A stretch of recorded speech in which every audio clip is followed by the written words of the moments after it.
बिस्मिल्लाहिर्रहमानिर्रहीम। मैं हूं अमानुल्लाह खान, आपके प्रोग्राम अक्स के साथ। दोस्तों, आप खैरियत से होंगे, मैं भी खैरियत से हूं। आज के दो ऐसे इशू हैं जो मफाद पाकिस्तान में भी हैं और सियासत के हवाले में एक बहुत बड़ी तलखी नजर आ रही है। दोस्तों, बजट पेश कर दिया गया, यानी कि वो हुकूमत जो ये समझ ले कि एक ऐसा बजट दे रही है कि जिस बजट को आप 4 माह या 6 माह का बजट कह सकते हैं। इसके बाद आने वाली हुकूमत अपना एक और बजट देगी। यानी कि आप देख लें कि इस बजट में जो कौम को मौजूदा हुकूमत ने रिलीफ दिया है, वो पाकिस्तान की 75 साल तारीख में इससे बड़ा रिलीफ हमें नजर नहीं आ रहा। जबकि पाकिस्तान एक तरफ दिवालिया होने की तरफ जा रहा है, हमारे पास डॉलर नहीं है, बैंक खाली हो चुके हैं, हमारी एक्सपोर्ट बंद हो चुकी है, हम मालियाती तौर पर इंतहाई परेशान हैं। यानी हमारे तजारत के और आमदन के तमाम शोबे बंद हो चुके हैं। लेकिन उसके बावजूद हुकूमत ने कौम को एक बहुत बड़ा रिलीफ दिया है। मैं यही कहूंगा कि 75 साल तारीख में ऐसा रिलीफ नहीं मिला कि सरकारी मुलाजमीन को 35% जो तनख्वाहें बढ़ाई गई हैं। आखिर ये क्यों? क्या ये वक्त था? पाकिस्तान का खजाना भरा हुआ है?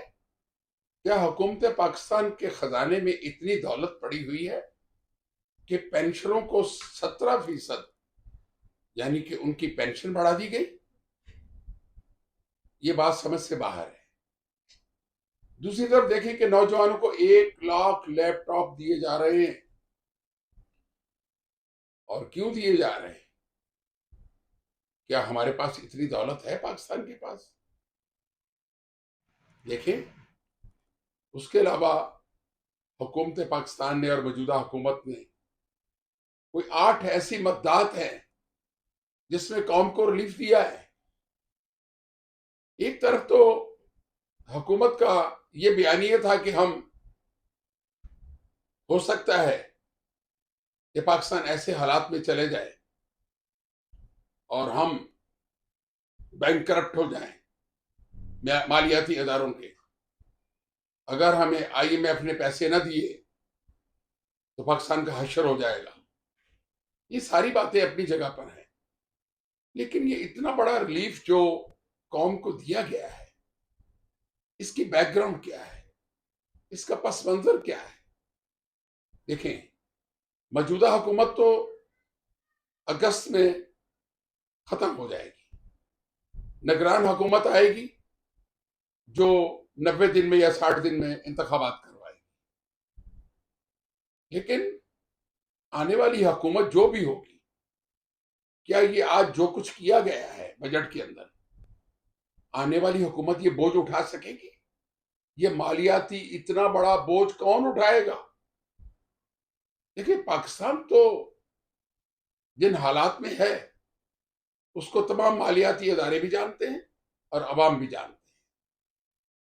क्या ये ना कहा जाए कि आने वाली हुकूमत के रास्ते में मौजूदा हुकूमत ने कांटे बिछा दिए? ये रिलीफ देना भी आने वाली हुकूमत के साथ एक ऐसी दुश्मनी होगी कि वह हुकूमत चंद दिन खड़ी नहीं हो सके। देखें, अब इसमें रायजनी शुरू होगी। क्यों? कि इस हुकूमत के जून, जुलाई और अगस्त में इसका खात्मा होना है और निगरान हुकूमत ने कायम होना है, और उसके बाद किसी सियासी हुकूमत या धड़े ने हुकूमत संभालनी है। तो ये सारे मामले, मालियाती मामला जो है, इनको कौन संभालेगा? क्या मौजूदा हुकूमत ने भी इमरान खान की हुकूमत के खात्मे पे जो कुछ नजर आया था, जो इमरान खान करके गया था, IMF के मामलात को जो सबोताज उसने किया, जो ये हुकूमत काट रही है, और ये हुकूमत भी वही काम कर रही है कि आने वाली हुकूमत जो है वो चंद घंटे चंद दिन अच्छे ना गुजार सके और उस पे मालियाती बोझ इतना पड़े कि वह हुकूमत अपने आप को नकारा करके बैठ जाए। लेकिन ये जो कुछ भी हो रहा है, अवाम तो खुश हैं, सरकारी मुलाजिम खुश हैं कि उन्हें बहुत बड़ा रिलीफ मिल गया।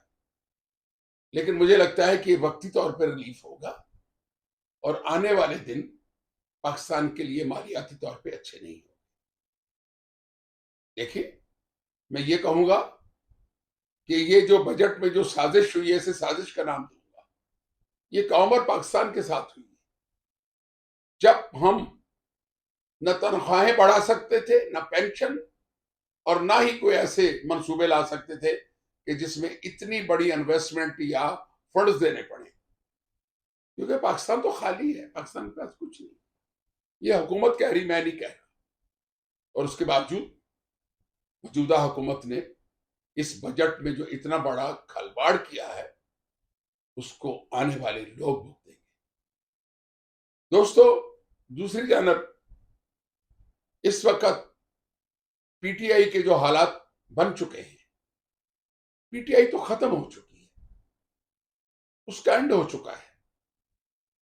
अभी कल ही जहांगीर तरीन ने पीसी में जो अशाइया दिया है, उसमें तहरीक इंसाफ के तकरीबन 100 वो लोग थे जो इमरान खान के बाजू थे, जो इमरान खान के सपोर्टर थे, जिनके बगैर इमरान खान का एक पल नहीं बीतता था।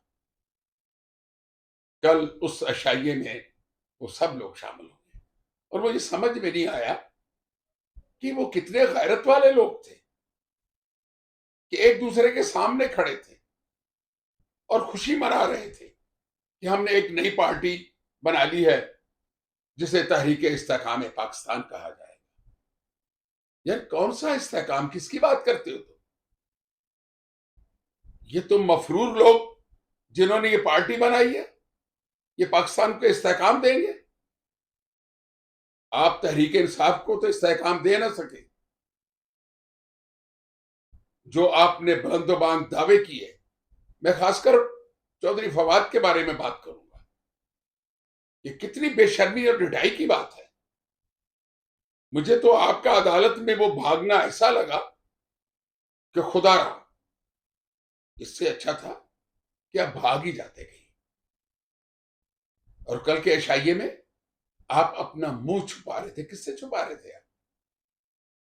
शर्म आनी चाहिए। और मैं ये कहूंगा कि ऐसे मफरूर सियासतदान जितने भी हैं, खुदारा अगर पीपल्स पार्टी और नून लीग की क्यादत कुछ हया और शर्म और गैरत रखती है तो इनको अपने करीब मत आने दें। ये नासूर हैं, मुल्क और कौम के लिए नासूर है ऐसे सियासतदान। इन्होंने 4 साल इमरान खान के साथ मिलकर पाकिस्तान की तबाही की है। इनको भी इतनी ही सजा मिलनी चाहिए जो इमरान खान के लिए हो। ये समझते हैं कि गंदे अंडे जो हैं अब नई टोकरी में आगे सज गए हैं तो इन्हें माफ कर दिया जाएगा। अदारों को चाहिए कि इनका पूरा हिसाब लें लोगों का जिन्होंने इमरान खान को छोड़ा है। लेकिन मैं कहूंगा कि इमरान खान ने अपनी सियासत का खुद ही गला घोंटा है। जो उसको अच्छा मशवरा देने वाले जो पुराने साथी थे, उनकी बात कभी नहीं सुनी, उनकी कभी इज्जत नहीं की, कभी उनकी जी हजूरी नहीं की। जो उनकी गर्दन में एक राड आया हुआ था, तो अल्लाह ऐसे तकब्बर को कभी पसंद नहीं करता कि जो अपने दोस्तों के साथ ना बैठ सके, उनकी दिल की बात ना सुन सके, उनकी सियासी मामलात पे बातचीत ना करे। तो ऐसे लोगों का यही हशर होता है। मेरा कहने का मकसद है कि इमरान खान की सियासत का खात्मा हो चुका है। मैं ये भी आज बात कहूंगा कि कल को अगर अदारों ने इमरान खान को गिरफ्तार किया और जेल में बंद किया तो एक चिड़िया पर नहीं मारेगी। आप कहते हैं कि लोग उसके पीछे आएंगे। इस वक्त जो हजारों लोग जेलों में पड़े हुए हैं, जिनके बारे में इमरान खान साहब फरमा रहे हैं कि इनका तहरीक इंसाफ से कोई ताल्लुक नहीं है, ये दहशतगर्द हैं, ये हमारे लोग नहीं है, तो इससे बड़ा सबक नौजवानों को क्या मिलेगा? इस वक्त जेलों में पड़े हुए नौजवानों के लौहाकीन से पूछो उन पे क्या बीत रही है। वो तौबा तौबा करते फिर रहे हैं, तो वो इमरान खान की आइंदा गिरफ्तारी पे आएंगे? न सोचो। मैं फिर कहूंगा कि वो लफ्ज मुझे कहना नहीं चाहिए कि कोई नहीं आएगा। इमरान खान साहब ने जो किया है वो अपने साथ किया है और उसे भुगतना पड़ेगा। एक और इशू मैं आपको बता दूं, क्या खान साहब ने कभी किसी की इज्जत ही नहीं की? यार मैं हकीकत बता रहा हूं, मेरा भी उनसे एक ताल्लुक रहा है एक जमाने में। पहला इंटरव्यू तकबीर के लिए जब पहली बार उन्होंने सियासत शुरू की तो हम लोगों ने किया, मुझे याद है जरा जरा।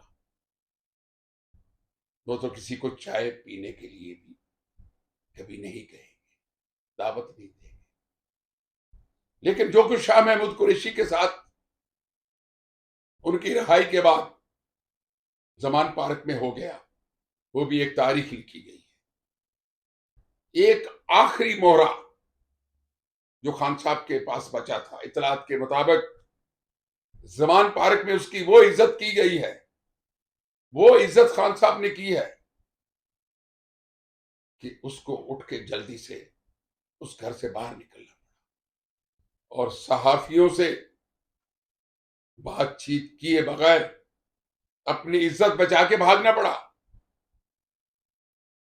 शाह महमूद कुरैशी का आज फोन भी बंद है, लोगों से राब्ते में नहीं। वो क्यों राब्ते में होंगे? उन्होंने भी सियासी ग्रोहों के साथ बहुत सारे खिलवाड़ किए।